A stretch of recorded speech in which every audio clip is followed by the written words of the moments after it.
لذ بالجلال الواحد الديان تلقى المسرة والقطوف دواني. حضرت عبداللہ ابن عمر رضی اللہ فرماتے ہیں کہ رسول اللہ صلی اللہ علیہ وسلم ان دعاؤں کو کبھی بھی نہیں چھوڑتے تھے. لم یکن رسول اللہ صلی اللہ علیہ وسلم یدع هؤلاء الکلمات حین یمسی وحین یصبح. رسول اللہ صلی اللہ علیہ وسلم یہ کلمات طیبات اور یہ مبارک کلمات صبح اور شام پابندی سے اہتمام سے اسے پڑھتے تھے، کبھی چھوڑتے ہی نہیں تھے. اور ایک روایت میں آتا ہے کہ موت تک کبھی نہیں چھوڑا ان کلمات. اپنے عمل سے امت کو بتایا کہ یہ چھوڑنے کی چیز نہیں ہے، یہ روزانہ مانگنے کی چیز ہے، اتنی ضروری ہے. تو رسول اللہ صلی اللہ علیہ وسلم ان کلمات کو کبھی نہیں چھوڑتے تھے، صبح کے وقت بھی اور شام کے وقت بھی. وہ کلمات یہ ہیں کہ اللہم انی اسألک العفو والعافیت فی الدنیا والآخرہ. یا اللہ میں آپ سے عفو مانگتا ہوں اور عافیت مانگتا ہوں دنیا میں اور آخرت میں. دنیا میں بھی اور آخرت میں بھی عفو اور عافیت مانگتا ہوں. یہ عافیت ایسی دولت ہے، ایسا خزانہ ہے کہ جس کا کوئی بدل ہی نہیں. اور یہ رسول اللہ صلی اللہ علیہ وسلم نے اس عافیت کے مانگنے کی اتنی تاکید فرمائی کہ کسی اور چیز کی اتنی تاکید نہیں فرمائی. ایک روایت میں آتا ہے کہ رسول کریم صلی اللہ علیہ وسلم ممبر پر جلوہ افروز ہوئے، ممبر پر تشریف لے آئے اور کھڑے ہو گئے. اور راوی فرماتے ہیں کہ ممبر پر تشریف لا کر کھڑے ہو گئے، گویا خطبہ ارشاد فرمائیں گے.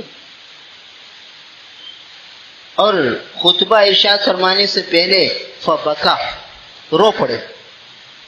یعنی اب جو بات کہنی تھی اتنی رقت حضور پر طاری ہوئی کہ وہ کہہ نہ سکے، اور رسول اللہ صلی اللہ علیہ وسلم کی مبارک آنکھوں سے آنسو بہہ پڑے. فبکا رسول اللہ صلی اللہ علیہ وسلم، رسول اللہ صلی اللہ علیہ وسلم رو پڑے. اور پھر فرمایا کہ سلوا العافیہ یا ایھا الناس سلوا العافیہ، اے اللہ کے بندوں عافیت مانگو، عافیت مانگو، اللہ سے عافیت مانگو. اور فرمایا کہ ایمان کے بعد سب سے بڑی جو دولت ہے، ایمان کے بعد سب سے بڑی جو نعمت ہے وہ عافیت ہے.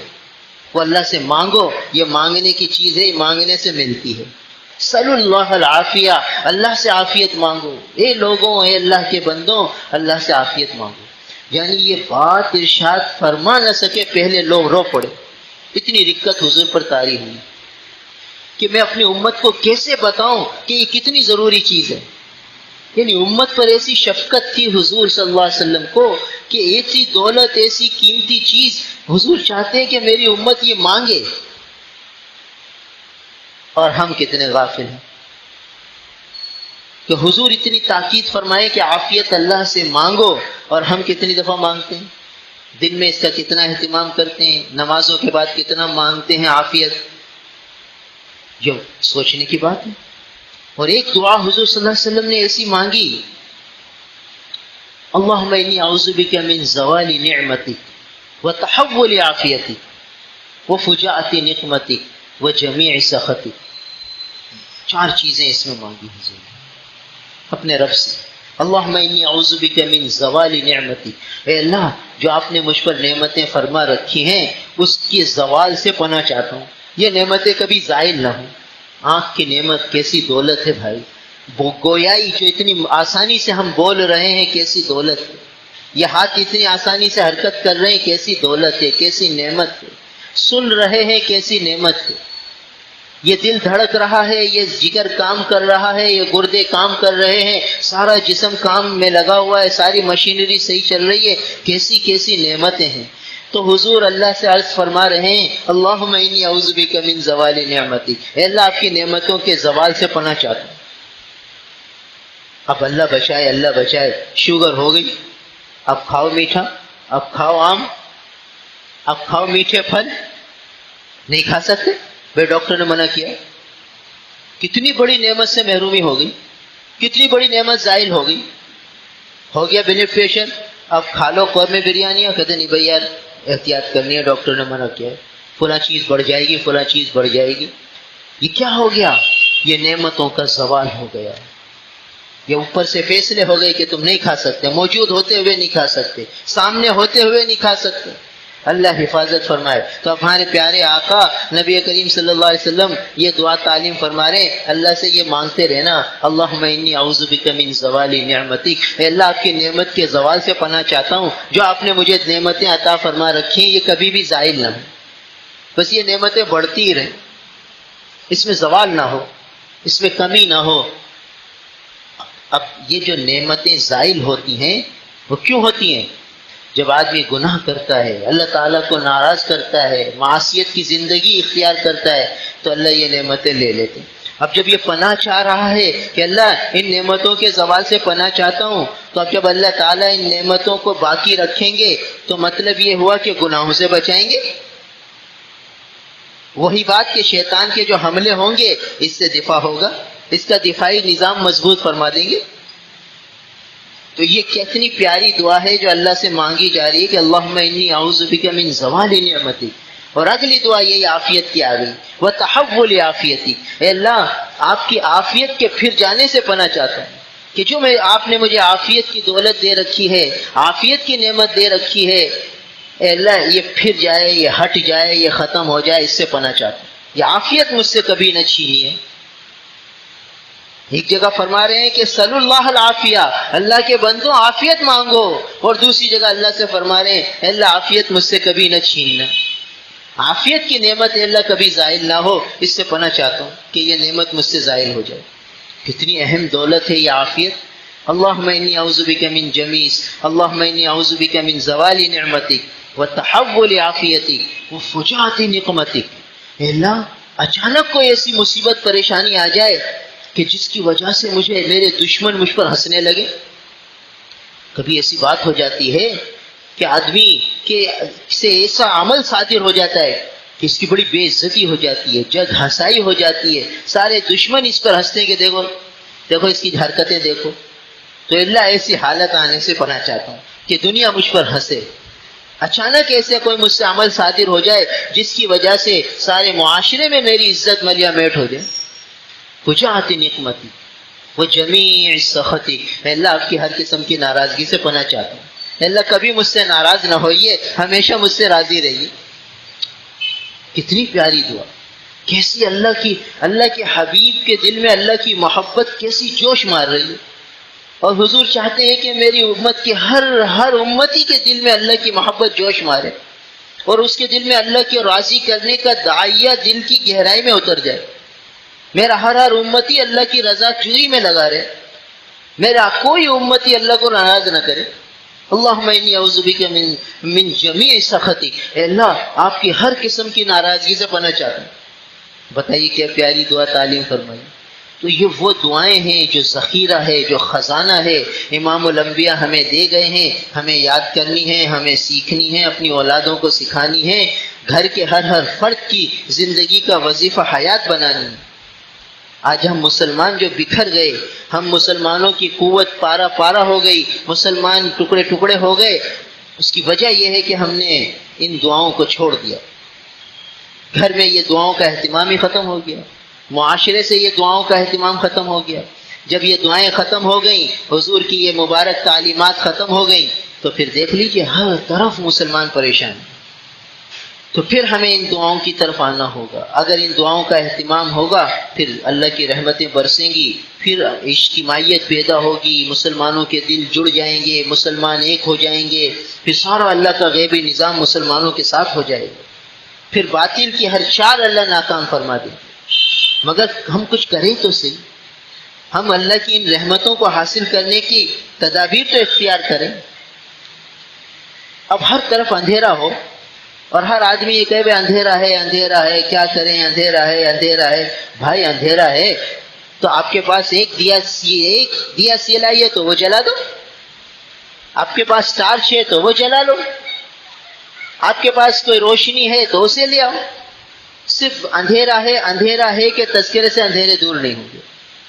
تو یہ رسول اللہ صلی اللہ علیہ وسلم کی دعائیں یہ روشنی ہے، یہ ٹارچ ہے، اور بہت پاورفل ٹارچ ہے. ان اندھیریوں میں ہم یہ جلا لیں تو پھر روشنی ہی روشنی ہو جائے گی. جب روشنی ہو جائے گی تو پھر باطل کی کوئی چال ہوگی وہ نظر آئے گی کہ یہ باطل کی چال ہے. پھر آدمی محفوظ ہو جائے گا, اپنی حفاظت کرے گا. ابھی تو پتہ ہی نہیں کہ ہم باطل کی چال اور چنگل میں کس طرح پھنسے ہوئے ہیں. وہ ہمیں ہر طرف سے گھیرے میں لے رہے ہیں, ہمیں پتہ ہی نہیں کہ ہم گھیرے میں آئے ہوئے. ہر طرف سے گھیر لیا باطل نے ہمیں, اور ہم اس کی چالوں میں پھنستے چلے گئے, اس کے جال میں اور چنگل میں اچھی طرح پھنس گئے. اور جو وہاں سے بری بات آتی ہے اس کو ہم آسانی سے لے لیتے ہیں, اور جو اچھی بات نبی کی تعلیمات ہے اسے اختیار کرنے میں الجھن ہوتی ہے. جو وہاں سے غلط باتیں آتی ہیں وہ رائج ہو جاتی ہیں, اس کے رواج میں کوئی دیر نہیں لگتی. ایک فیشن آتا ہے عام ہو جاتا ہے, اور عمومی فضا اس میں اس فیشن کی بن جاتی ہے. اور رسول اللہ صلی اللہ علیہ وسلم کی تعلیمات عام ہو, یہ ہو ہی نہیں رہی. وجہ کیا کہ ہم باطل کے چنگل میں اور چالوں میں پھنس چکے ہیں. تو اس سے نکلنے کا یہی راستہ ہے کہ ہم رسول اللہ صلی اللہ علیہ وسلم کی پاکیزہ تعلیمات پر عمل کریں. تو یہ دعائیں ہمیں حضور صلی اللہ علیہ وسلم نے عطا فرمائی ہیں. یہ اللہ تعالیٰ کی رحمتوں کو کھینچنے والی چیزیں ہیں, ان سے اللہ کی رحمت ہمارے اوپر برسے گی. تو رسول اللہ صلی اللہ علیہ وسلم نے یہ دعا فرمائی, اللہم انی اسألک العفو والعافیہ, اے اللہ میں آپ سے عفو مانگتا ہوں اور عافیت مانگتا ہوں دنیا میں اور آخرت میں. اللہم انی اسألک العفو والعافیت, اے اللہ یہی دو چیزیں عفو اور عافیت مانگتا ہوں, فی دینی میرے دین میں, و دنیایا میری دنیا میں, و اہلی میرے اہل میں اور میرے مال میں. دین کے اعتبار سے مجھ سے کوئی مجھے یا اللہ عافیت دیجیے کہ آسانی سے ہر دین کی بات پر عمل کرنا شروع کر دوں, کوئی مجھے رکاوٹ نہ ہو, کوئی پریشانی نہ ہو, نماز پڑھنے میں آسانی ہو, روزہ رکھنے میں آسانی ہو, آنکھوں کی حفاظت میں آسانی ہو, زبان کی حفاظت میں آسانی ہو, حقوق کی ادائیگی میں آسانی ہو. یعنی دین کی کسی کام کے کرنے میں کوئی آزمائش نہ آئے, کوئی امتحان نہ آئے, کوئی رکاوٹ نہ آئے, کوئی پریشانی نہ آئے, کوئی الجھن نہ آئے. جو شریعت کا حکم میری طرف متوجہ ہو وہ میں آسانی سے ادا کروں. یہ ہے عافیت دین کے اندر, کہ ہر کام شریعت کا جو میری طرف متوجہ ہے وہ میں آسانی سے کروں. اب میراث کی تقسیم ہے, کتنا مشکل ہو جاتا ہے. آدمی سوچتا ہے یار میں میراث تقسیم کروں گا تو میں تو روڈ پر آ جاؤں گا, ادھر بہنوں کا حصہ دے دوں, ادھر بھائیوں کا حصہ دے دوں, تو میں تو روڈ پر آ جاؤں گا. میں کیا کروں گا, کیسے تقسیم کروں؟ اب دین کے اندر عافیت مانگ لی اس نے, تو اب اس کا داعیہ یہ ہوگا کہ چاہے میں روڈ پر آ جاؤں, چاہے فٹ پاتھ پر آ جاؤں, مجھے یہ حق ادا کرنا ہے. تو اس کا جب یہ داعیہ ہوگا پھر اللہ کا غیبی نظام حرکت میں آئے گا. پھر اللہ تعالیٰ ایسے روڈ پر نہیں چلائیں گے, پھر اللہ تعالیٰ اس کے لیے ایسے انتظام کریں گے کہ اس کے حقوق بھی سارے ادا ہو جائیں گے اور یہ روڈ پر بھی نہیں آئے گا, کیونکہ اس نے مانگا ہے کہ اللہم انی اسألک العفو والعافیت فی دینی, اللہ میرے دین میں مجھے عفو اور عافیت دے دیجیے. تو دین کے سارے کاموں میں جب عافیت مل گئی تو کیا مطلب کہ دین کی سارے احکامات جو اس کی طرف متوجہ ہیں اس کے پورا کرنے میں اس کو آسانی ہوگی, آسانی سے پورا کرتا چلا جائے گا. اس کے لیے اسباب مہیا ہو جائیں گے, اس کی اسے توفیق مل جائے گی, اس کو آسانی ہو جائے گی. ادھر فجر کا وقت آئے گا اس کی آنکھ کھل جائے گی. یہ ہے دین میں عافیت. اور آنکھ نہ کھلی, فجر قضا ہو گئی, سمجھو عافیت سے محروم ہے. یہ عافیت سے محروم ہے کہ اس کی فجر قضا ہو گئی. تو حضور تعلیم دے رہے ہیں کہ دین میں عافیت مانگنا کہ آسانی سے ہر حکم پورا ہو جائے, کوئی حکم پورا ہونے میں کوئی رکاوٹ نہ ہو, کوئی پریشانی نہ ہو, کوئی الجھن نہ ہو, کوئی تکلیف نہ ہو, ہر حکم آسانی سے پورا ہو جائے. یہ ہے دین میں عافیت. اور دنیا میں عافیت کیا کہ اللہ میرے دین میں عافیت دیجئے, میری دنیا میں عافیت دیجئے.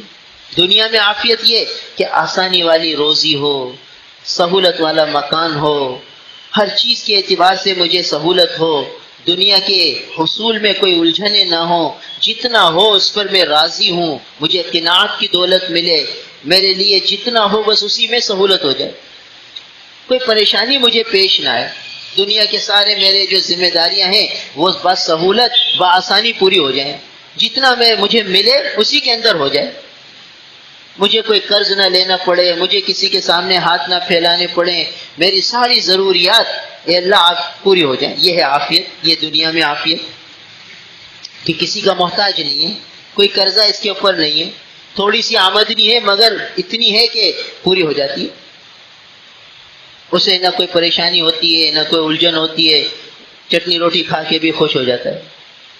اللہ تعالیٰ اس کو چٹنی روٹی میں لذت دے دیتے اور اس کو قناعت کی دولت دے دیتے ہیں کہ پھر چٹنی روٹی میں ہی راضی ہوتا ہے، اس کو دوسرے چٹخاروں کی طرف توجہ ہی نہیں ہوتی کہ مجھے یہ بھی ملے، مجھے وہ بھی ملے، مجھے یہ چیز ملے، ہوتی نہیں. اور جب یہ جذبے ہیں کہ یہ بھی مل جائے وہ بھی مل جائے، اس کے لیے میں قرضہ لے لوں، اس کے لیے یہ کر لوں، اس کے لیے سودی لین دین کر لوں، یہ عافیت نہیں ہے، یہ عافیت سے محروم ہے. اس لیے حضور صلی اللہ علیہ وسلم نے فرمایا کہ اللہ سے دین میں بھی عافیت مانگنا، دنیا میں بھی عافیت مانگنا، وَأَهْلِي وَمَالِي، اور اللہ میرے اہل میں بھی عافیت دیجئے، میرے مال میں بھی عافیت دیجئے. اہل میں عافیت یہ ہے کہ گھر والے جو ہوں وہ بیوی سامان راحت ہو، سامان سکون ہو، گھر کے لیے راحت کا ذریعہ ہو، اور بھی گھر میں جائے تو اس کو سکون ملے، اس کا گھر مسکن ہو. گھر کو مسکن کہا گیا، مسکن کے معنی جائے سکون، کہ جہاں جا کے آدمی کو سکون ملے. تو عافیت، اہل کی عافیت یہ ہے کہ گھر میں جا کے جب بیوی بچوں میں جائے تو اس کو سکون ملے، ساری تھکن اس کی دور ہو جائے.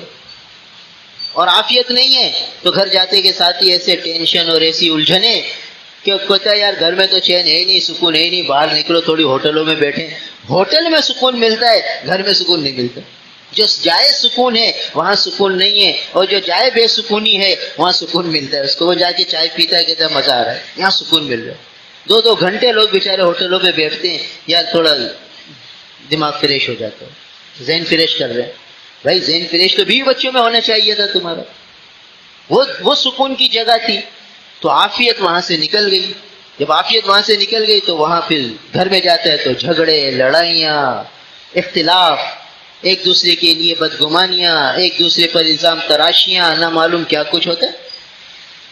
تو یہ گھر میں عافیت نہیں ہے.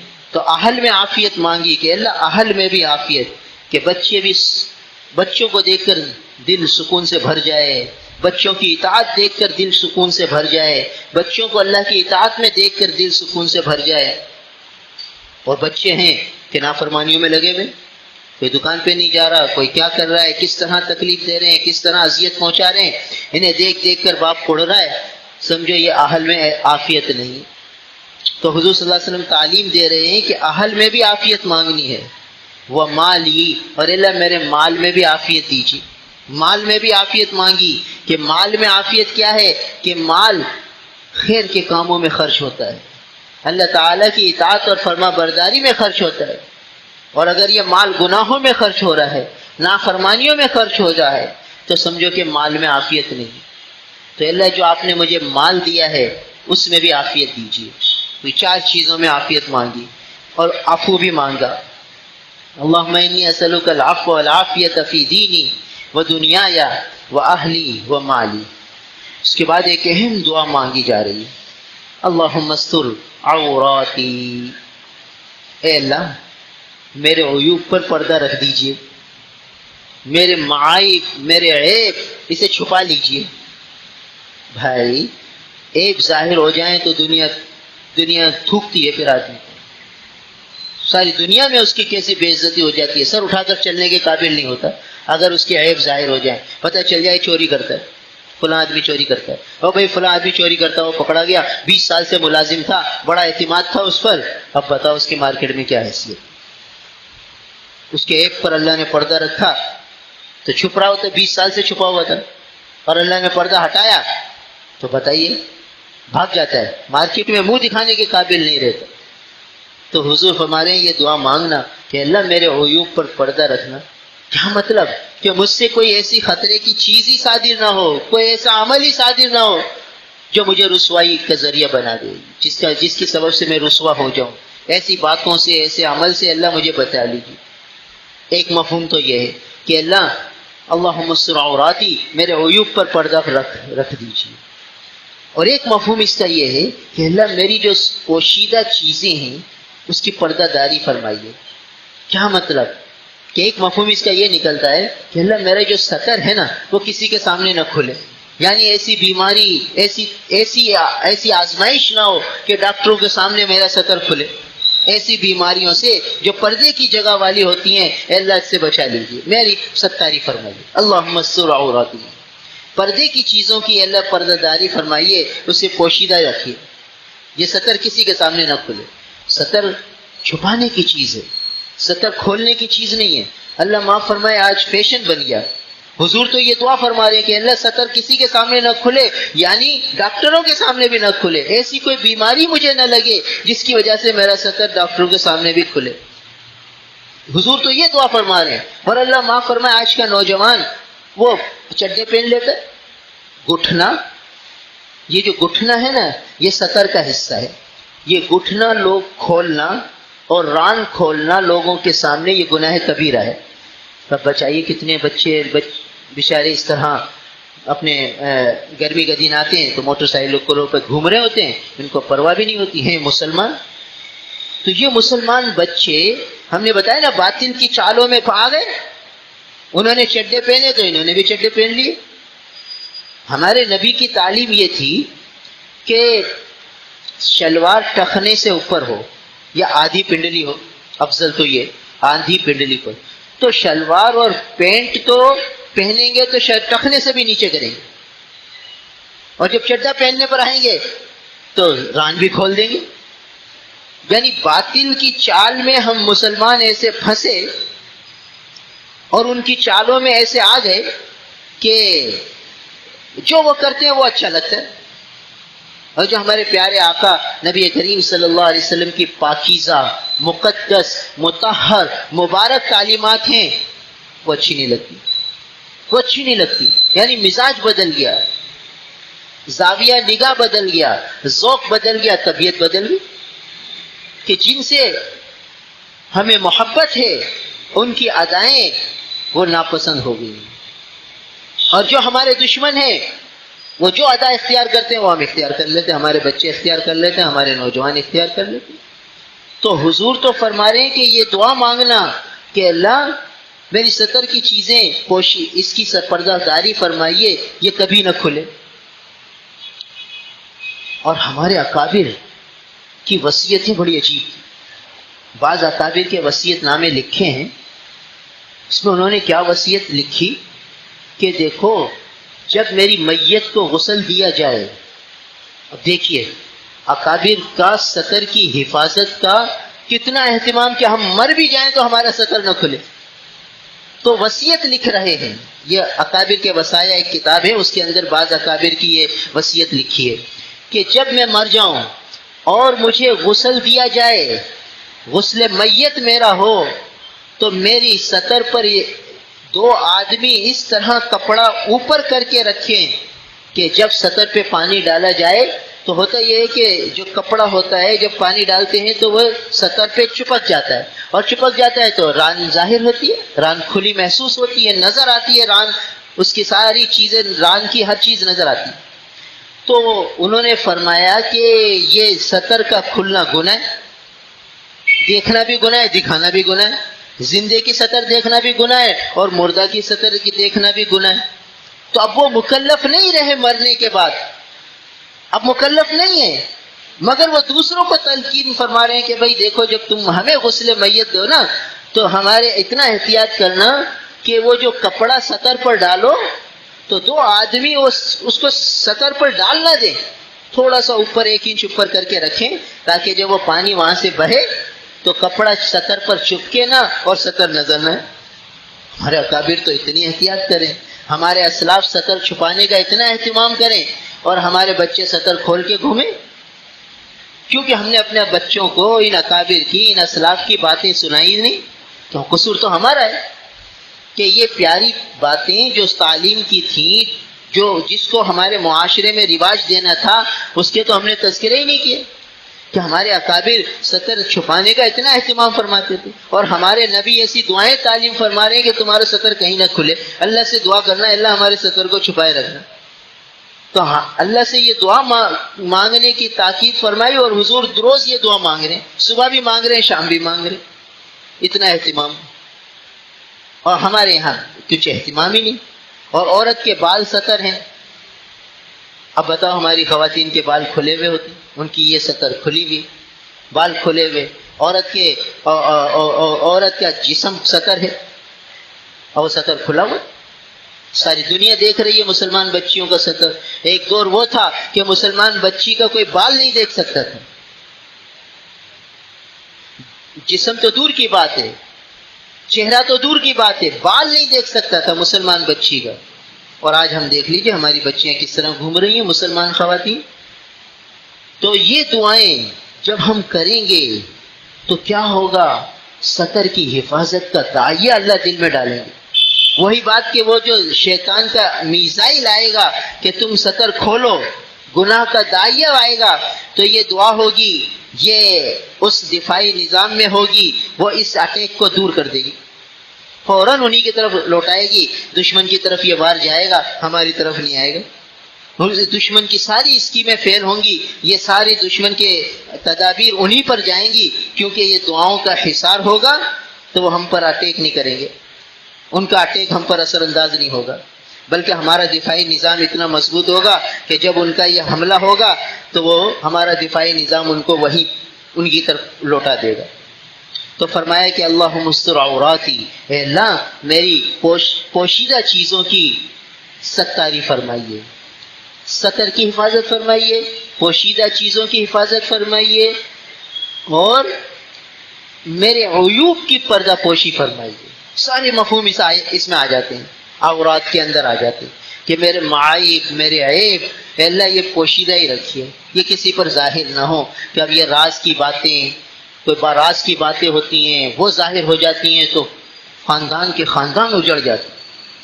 ایسی راز کی باتیں بعض ہوتی ہیں کہ اگر وہ ظاہر ہو جائیں تو گھروں کے گھر ٹوٹ کے رہ جاتے ہیں۔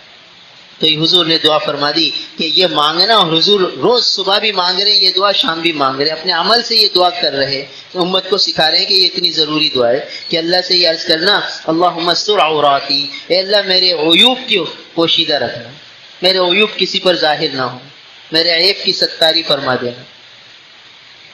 اور اگلی دعا وآمن روعاتی، اے اللہ میری جو گھبراہٹ ہے، میری تشویشات جو ہیں، میرے ذہن میں جو تفکرات ہیں ان کو امن عطا فرما دیجیے، میری جو بے سکونی ہے اس کو سکون سے بدل دیجیے۔ اب دیکھیے یہ دعا وآمن روعاتی ہم میں سے ہر ایک کے لیے، ہر آدمی کیسے کیسے تفکرات میں گرا ہوا ہے، کیسے کیسی تشویشات اس کے دلوں میں ہیں، یہ ہوگا تو کیا ہوگا، ایسا ہو گیا تو کیا ہوگا، یوں ہو گیا تو کیا کریں گے۔ کون اس تشویشات سے بچا ہوا ہے؟ کوئی کس پریشانی میں، کوئی کس الجھن میں، کوئی کس الجھن میں، ہر ایک کسی نہ کسی تشویش میں مبتلا ضرور ہے، مستقبل کے اندیشوں میں پریشان ہے، ارے دکان نہیں چلے گی تو کیا کریں گے، اور فلاں کام نہیں ہوگا تو پھر کیا کریں گے، فلاں چیز نہیں ہوگی تو پھر کیا کریں گے۔ اور بعض اوقات یہ سوچ ایسی حاوی ہوتی ہے کہ نیند اڑ جاتی۔ بعض لوگ آتے ہیں بیچارے دعا کرانے کہ بھئی کوئی وظیفہ دے دو، کبھی کوئی یہ چیز حاوی ہو جاتی ہے تو نیند ہماری اڑ جاتی ہے، ساری رات بے چینی میں گزرتی ہے کہ ہوگا کیا کریں گے۔ حضور دعا سکھا گئے 14 صدیوں پہلے کہ صبح بھی یہ اللہ سے عرض کرنا، شام بھی اللہ سے کہہ دینا وآمن روعاتی، اے اللہ میری تشویشات، میری گھبراہٹوں کو دور فرما دیجئے، امن سے بدل دیجئے، یعنی سکون کی کیفیت دل میں ہو، کوئی آئندہ مستقبل کے اندیشے ہی نہ ہو۔ وَأُفَوِّضُ أَمْرِي إِلَى اللَّهِ، میں نے اپنے سارے کام اللہ کے حوالے کر دی، اب کوئی اندیشہ نہیں ہے۔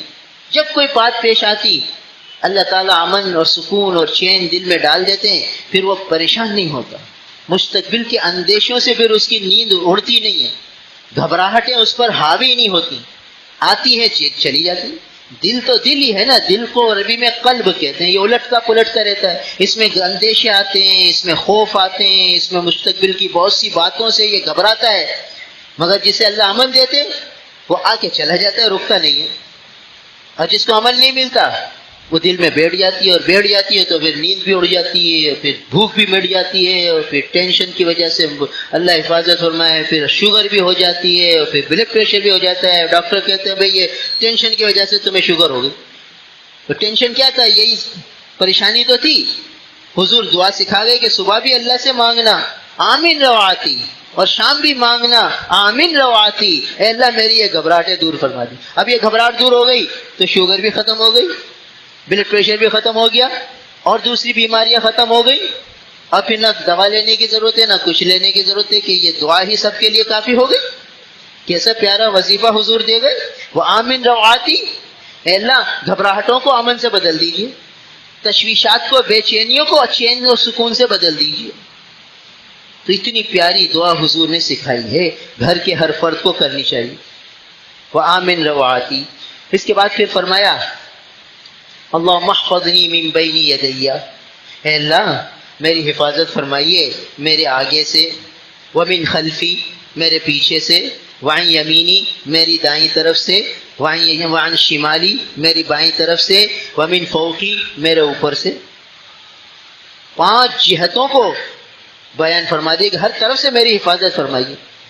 وَأَعُوذُ بِعَظَمَتِكَ أَنْ أُغْتَالَ مِنْ تَحْتِي، اور اللہ میں آپ کی عظمت کی پناہ میں آتا ہوں اس بات سے کہ میں اپنے نیچے سے اچک لیا جاؤں، یعنی کوئی ایسی زلزلہ آئے اور میں دھس جاؤں، نیچے چلا جاؤں، اے اللہ اس سے بھی پناہ چاہتا ہوں۔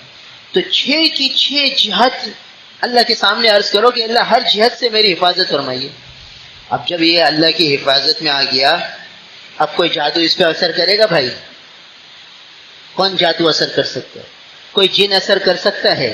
کوئی آسیب اثر کر سکتا ہے؟ کوئی کالا پیلا اس پر اثر کر سکتا ہے؟ نبی تو ہمیں یہ سکھا گئے۔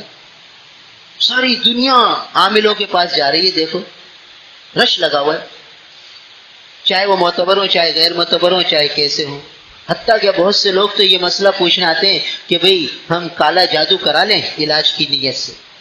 کالا جادو کرانے کی اجازت ہے؟ کالا جادو کرانا کفر ہے، کافر ہو جاتا ہے آدمی اس کے کرانے سے۔ تو بیچارے اس حد تک پریشان ہو جاتے ہیں کہ بھئی یہ کرانے کی اگر شریعت اجازت دے، کیونکہ اب وہ عامل یہ کہہ رہا ہے کہ بھئی اتنا خطرناک کیا ہوا ہے کہ اب اس کے لیے تمہیں کالا جادو ہی کرنا پڑے گا، اور کالے جادو میں کفریہ کلمات کہنے پڑتے ہیں، وہ سب کرنے پڑیں گے، اتنے پیسے دو ہم کاٹ کر دیتے ہیں۔ تو جو بیچارے خیر دین کا کچھ فہم رکھتے ہیں وہ آ کے مسئلہ پوچھتے ہیں کہ بھئی ہم کالا جادو توڑ کی نیت سے کرا لیں، تو توڑ کی نیت سے بھی کرانے کی اجازت نہیں ہے۔ اور یہ دعا تو حضور پہلے ہی سکھا گئے، 14 صدیوں پہلے سکھا گئے، مگر حضور کی یہ دعا تو پڑھنے کے لیے ہم تیار نہیں، اور ہزاروں لاکھوں روپے خرچ کرنے کو تیار ہے۔ کیوں؟ اس پر اعتماد ہے، اس پہ اعتماد نہیں ہوتا۔ وہ کچھ لکھ کے دے دے گا تو یہ لٹکا لو، یہ جلا لو، یہ قبرستان میں دبا دو، ان سب پہ اعتماد ہوگا۔ اور اگر یہ دعا پڑھ لیں گے، یار اس دعا سے کیا ہوگا؟ اتنی سی دعا اللہم احفظنی من بین یدی ومن خلفی وعن یمینی وعن شمالی ومن فوقی واعوذ بعظمتک ان اغتال من تحتی، اتنی سی دعا پڑھ لیا کیا ہوگا؟ بھائی بہت کچھ ہوگا۔ یہ امام الانبیاء کی دعا ہے، یہ سب سے بڑے کی دعا ہے، ان کی دعا ہے۔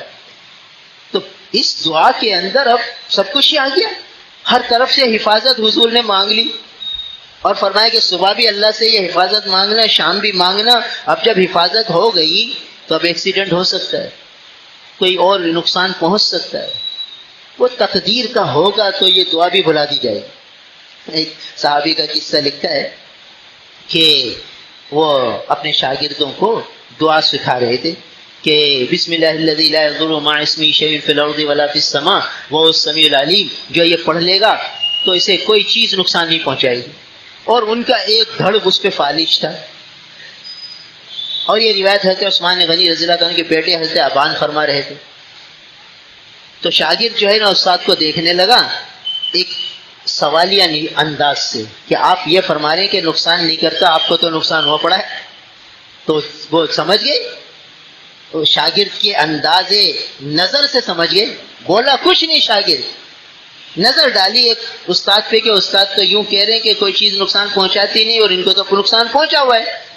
تو کہا کہ بھئی بات یہ ہے کہ یہ جو تم مجھے دیکھ رہے ہو نا کہ میرے جسم پہ فالج پڑا ہے، اس دن میری طبیعت میں کچھ غصہ تھا، اور اس غصے اور مزاج کی نامآہنگی کی وجہ سے میں یہ دعا پڑھنا بھول گیا تھا. بس یہ دعا پڑھنا بھولا اور اللہ کی تقدیر غالب آئی, مجھے وہ دعا بھلا دی گئی.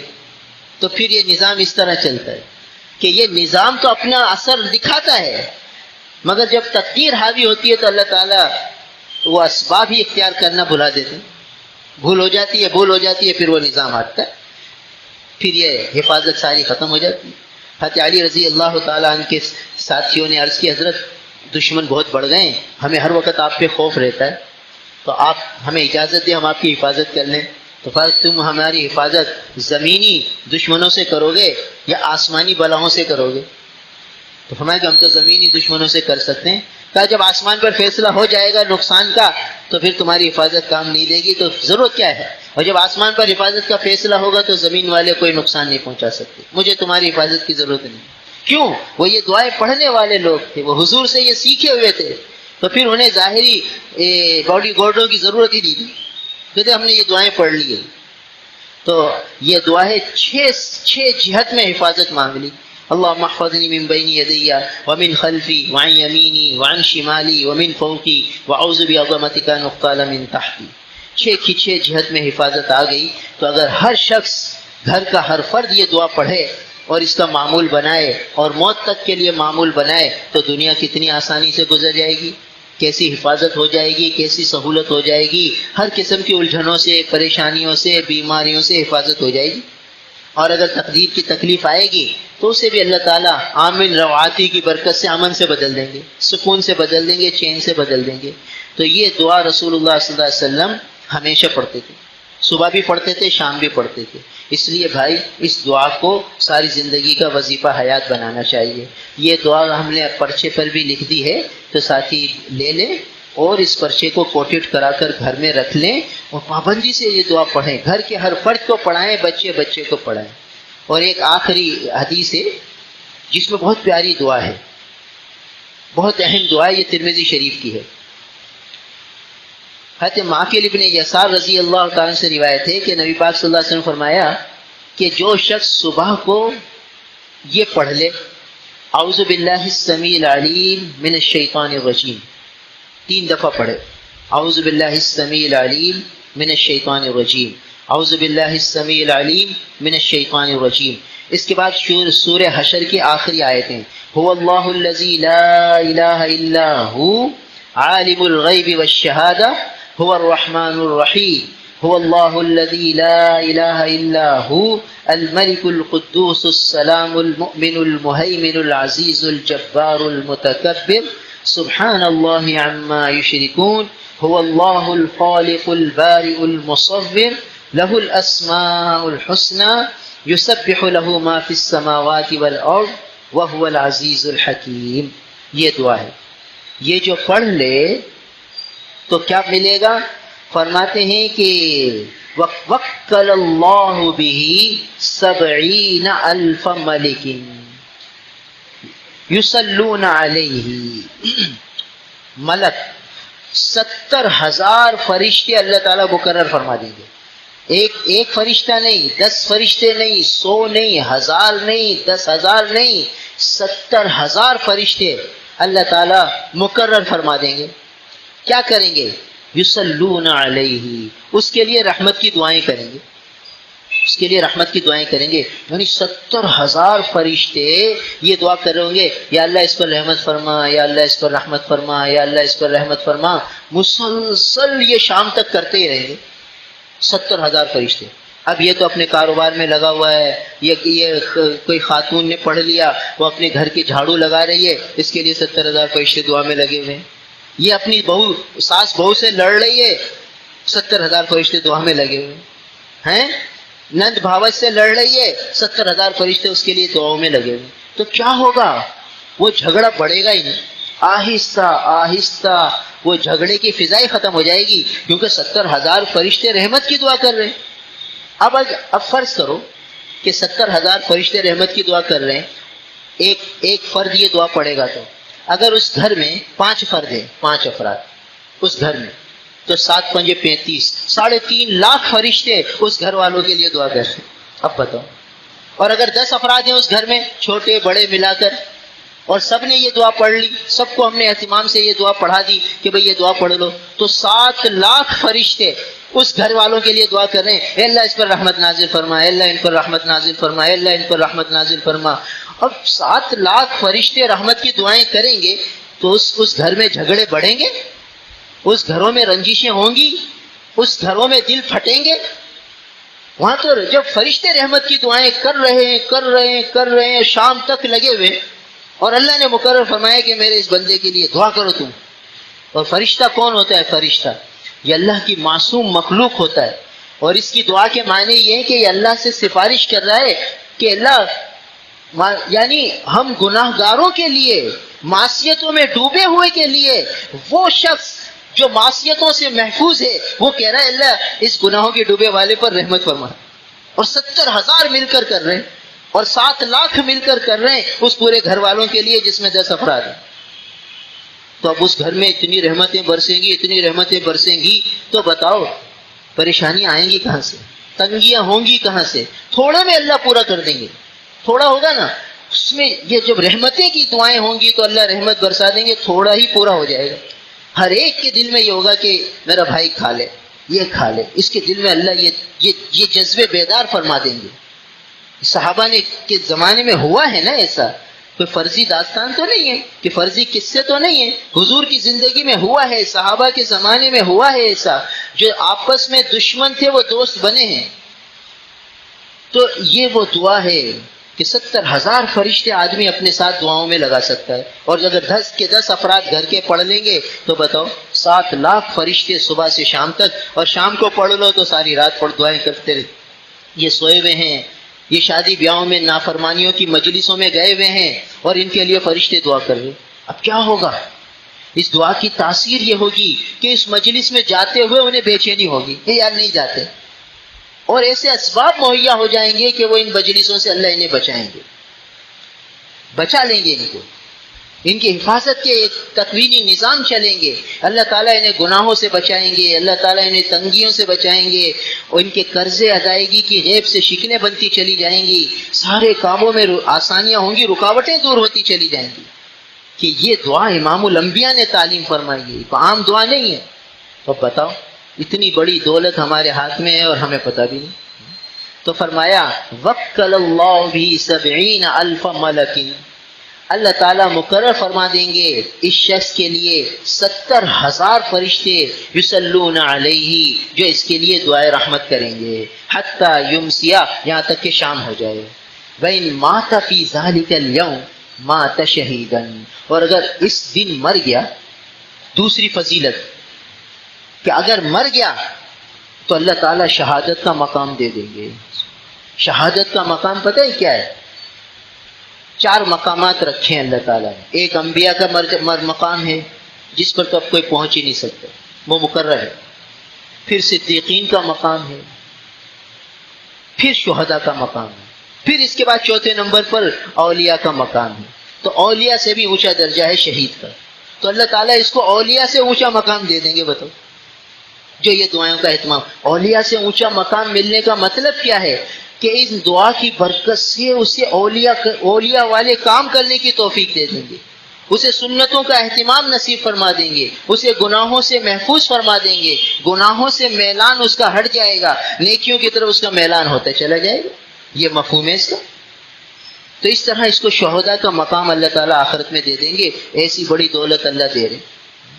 تو فرمایا کہ وَإِن مَاتَ فِي ذَلِكَ الْيَوْمِ مَاتَ شَهِيدًا وَمَنْ قَالَهَا حِينَ يُمْسِي، اور جس وقت شام کو یہ پڑھ لے، کَانَ بِتِلْكَ الْمَنزِلَةِ، تو پھر صبح تک 70,000 فرشتے اس کے لیے دعا کریں گے رحمت کی، اور رات میں مر گیا تو شہید کے مقام پر اللہ تعالیٰ اسے پہنچا دیں گے، مقام شہادت عطا فرما دیں گے۔ اب بتائیے اتنی بڑی دولت مل رہی ہے، کیا پڑھنے پر؟ اعوذ باللہ السمیع العلیم من الشیطان الرجیم 3 دفعہ پڑھ لو، اور سورہ حشر کی آیت هو اللہ الذی لا الہ الا هو آخر تک پڑھ لو۔ اب بچے کو آدمی پڑھا دے تو بچوں کے لیے بھی فرشتے دعا کریں گے، بڑوں کے لیے بھی دعا کریں گے۔ تو یہ زندگی کا وظیفہ حیات ہونا چاہیے، موت تک کے لیے معمول ہونا چاہیے۔ اللہ تعالی ہم سب کو عمل کی توفیق عطا فرمائے۔